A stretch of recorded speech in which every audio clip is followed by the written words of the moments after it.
Hi, I'm Jos Charles. I'm a poet and most recently author of Field. The project started of me trying to experiment with putting together Middle English and a sort of text-speak contemporary and sort of to see what would emerge.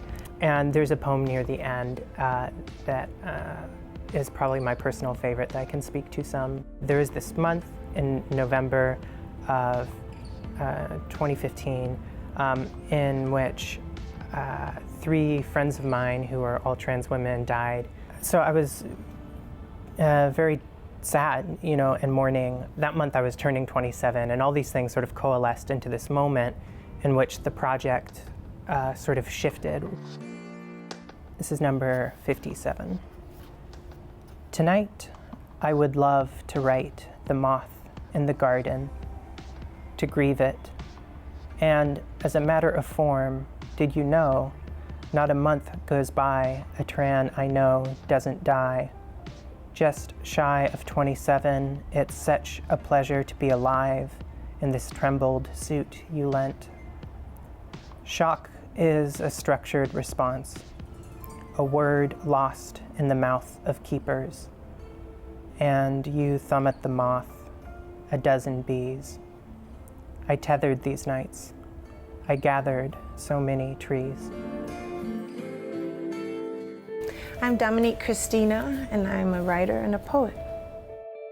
So I was looking up the etymology of the word anarchy, and I found this name with an asterisk, Anarcha, and decided to track her down and discovered that she was being written about as a means to discuss a doctor, J. Marion Sims, who is presently regarded as the father of modern-day gynecology. And he has that designation because of his torturous experiments on enslaved women during chattel slavery.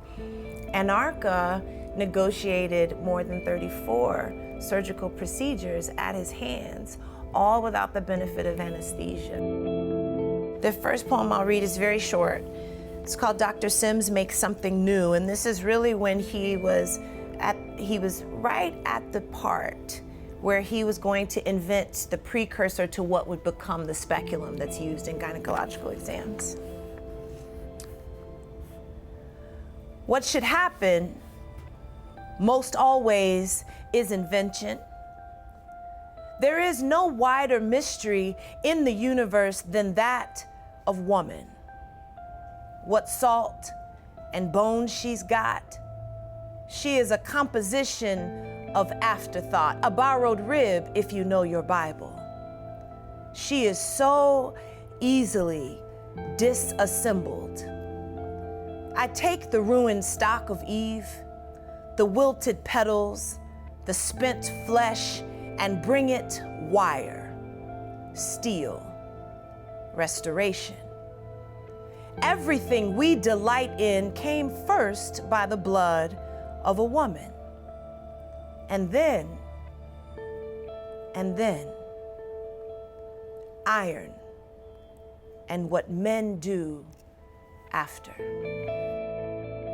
Hi, I'm J. Michael Martinez, and I guess I'm the author of this book.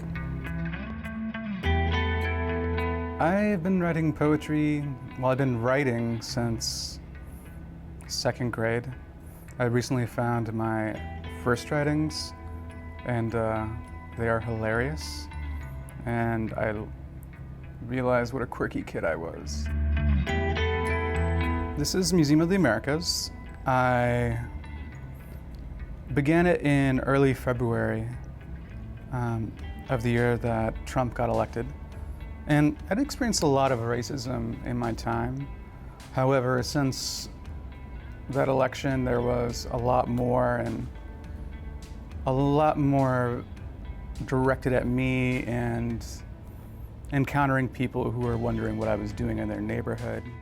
I wanted to expose that and talk about that, and also talk about how racism today and how prevalent it is actually consistent historically with how Latino and Latinas have been engaged with since the early part of the 19th century.